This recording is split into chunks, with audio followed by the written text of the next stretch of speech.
दुष्यंत कहते हैं कि कहाँ तो तय था चिरागा हर एक घर के लिए, कहाँ चिराग मयस्सर नहीं शहर के लिए। आपको याद होगा कि प्रधानमंत्री जी अपने चुनावी भाषणों में कहा करते थे, हर साल 2 करोड़ नौकरी दी जाएगी। 2 करोड़ नौकरी की तो बात छोड़ दीजिए, जिनको नौकरी मिल गई थी, भर्ती प्रक्रिया पूरी हो गई, प्रोविजनल रिजल्ट आ गया, उनको जो है आज तक नियुक्ति पत्र नहीं दिया गया है। प्रत्यक्षम किम प्रमाणम, हाथ कंगन को आरसी क्या, पढ़े लिखे को फारसी क्या, आप सब लोग समझदार लोग हैं, ये आपके सामने प्रत्यक्ष सबूत है। और ऐसे सिर्फ 2 नौजवान नहीं, सैकड़ों तो इस यात्रा में चल रहे हैं और लाखों, 1.5 लाख करीब लोगों को बहाल करना था। भर्ती प्रक्रिया पूरी हो गई, बस नियुक्ति पत्र नहीं दिया गया, सिर्फ नियुक्ति पत्र नहीं दी गई। और तीसरी बार सरकार बन गई है जो 2 करोड़ नौकरी देने का वादा किया करती है। यह है मुद्दा। बार बार मीडिया के साथियों ने पूछा कि आप यात्रा क्यों निकाल रहे हैं।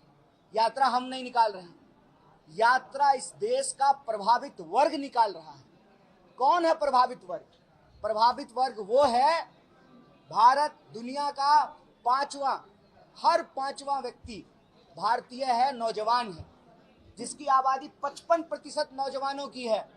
इतना नौजवान देश इतिहास में पहले कभी नहीं था, लेकिन उस नौजवान की हालत ये है।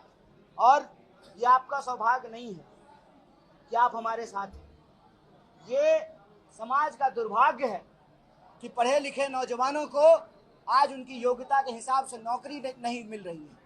और आप बिल्कुल आत्महत्या की बात मत कीजिए। बिहार के एक कवि हुए मथुरा प्रसाद नवीन, उन्होंने कहा, भूख से तरफ के मरवा काहे, मरने हो तो लड़के मरी जा, जुल्मी बढ़लो तहू बढ़ी जा, दुश्मन के छाती पर चढ़ी जा, भूख से तरफ के मरवा काहे, मरने हो तो लड़के मरी जा। आत्महत्या की बात मत कीजिए। लेकिन ये दुर्भाग्यपूर्ण है कि हर घंटे इस देश का 2 नौजवान आत्महत्या कर रहा है। नौकरी एक बहुत बड़ा सवाल है। मेहनत करके विद्यार्थी पढ़ाई करता है, विद्यार्थी ने तो ये सवाल पूछना बंद कर दिया कि हमको डिग्री 5 साल में क्यों मिल रही है, हमको योग्यता के हिसाब से नौकरी क्यों नहीं मिल रही है।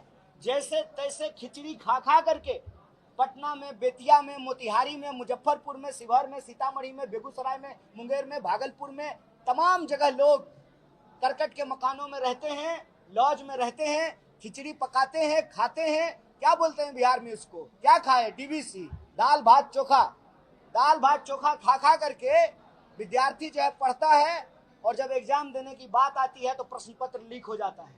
खुदा न खास्ता अगर प्रश्न पत्र लीक नहीं हुआ, भर्ती की प्रक्रिया पूरी हो गई, तो नियुक्ति पत्र नहीं दिया जाता है। ये यात्रा, आपने बार बार पूछा, ये यात्रा किस लिए है? ये यात्रा अन्याय के खिलाफ न्याय के लिए है। ये यात्रा नौजवानों के ऊपर जो अत्याचार हो रहा है, उस अत्याचार से मुक्ति के लिए है। ये यात्रा संघर्ष की यात्रा है। ये यात्रा समाज में जो व्याप्त नफरत है, जब आप नौकरियां नहीं दे पाएंगे तभी तो आप नौजवानों को आपस में लड़ाएंगे, धर्म के नाम पर उनके बीच में नफरत फैलाएंगे। और नफरत की आग में जो ये बिहार को जलाने की कोशिश की जा रही है, उस नफरत की आग को बुझा करके नया बिहार बनाने की यात्रा है। हमने बार बार कहा कि ये यात्रा बिहार के छात्रों और नौजवानों की यात्रा है। कांग्रेस पार्टी ठीक उसी तरीके से इतिहास को दोहरा रही है जैसे आज़ादी के आंदोलन में हुआ। कांग्रेस पार्टी ने एक मंच दिया और इस देश को जो आज़ाद कराना चाहते थे, जो हंसते हंसते फांसी के फंदे को चूम रहे थे, उन्होंने आज़ादी के तराने गाते हुए कांग्रेस पार्टी को ज्वाइन किया और 200 साल के अंग्रेजों की गुलामी से देश को मुक्ति दिलाई। आज फिर से एनएसयूआई और यूथ कांग्रेस एक मंच बना रहा है, संघर्ष का मंच, जिसमें जो प्रभावित युवा वर्ग हैं वो नेतृत्व करेंगे। ये इनकी यात्रा है, जिनके साथ अन्याय हो रहा है, उस अन्याय के खिलाफ ये न्याय की यात्रा है। और इस यात्रा में आज हमारा दूसरा दिन है। पहला दिन हम लोग भितिहरवा से गांधी जी पे माल्यार्पण करके चले और वेस्ट चंपारण के बेतिया में आज दूसरा दिन हम लोग पहुंचे हैं। इसी तरह से विभिन्न जिलों से होते हुए यह यात्रा पटना तक जाएगी। और रोज हमारा यात्रा का कार्यक्रम ये है कि ये जवान, वो जो तमाम लोग जो यात्रा में शामिल होते हैं, वो राष्ट्र ध्वज फहराते हैं, राष्ट्रगान गाते हैं, मन में समाज को, बिहार को बेहतर बनाने का संकल्प लेकर के चलते हैं। लंच ब्रेक है, इसलिए हम पत्रकार वार्ता कर रहे हैं, आप पत्रकार साथियों से बात कर रहे हैं। साथ ही साथ नौकरी और पलायन के मुद्दे के साथ जो लोकल मुद्दा है, उन मुद्दों को भी हम आपके माध्यम से उठाने का कोशिश करेंगे। जैसे जब हम यात्रा लेकर के चल रहे हैं तो कई सारे साथी आए और यहाँ का लोकल मुद्दा बताया। कई लोगों ने कहा कि हमारे यहाँ जो बंद चीनी मिल है उसको चालू करने की कोशिश की जानी चाहिए। जो वहाँ का लोकल मुद्दा है उसको भी हम लोग रेज करेंगे। अभी हम बेतिया बाजार में गुजर रहे थे तो हमने देखा कि सैकड़ों लोग रोज जाम से परेशान होते हैं और वो जो यातायात व्यवस्था है, यातायात व्यवस्था को दुरुस्त करवाना चाहते हैं। तो लोकल मुद्दे के साथ बिहार के लोगों से वार्तालाप करते हुए मिलते जुलते हम पटना पहुंचेंगे। और जैसा कि हमारे साथी गरीब जी ने कहा, यह यात्रा खत्म नहीं होगी, यह यात्रा सतत चलेगी और तब तक चलेगी जब तक हम अन्याय को समाप्त करके न्याय की पुनर्स्थापना नहीं कर देते हैं। यह यात्रा चलती रहेगी। कई साथियों ने बार बार इस यात्रा को चुनाव से जोड़ा।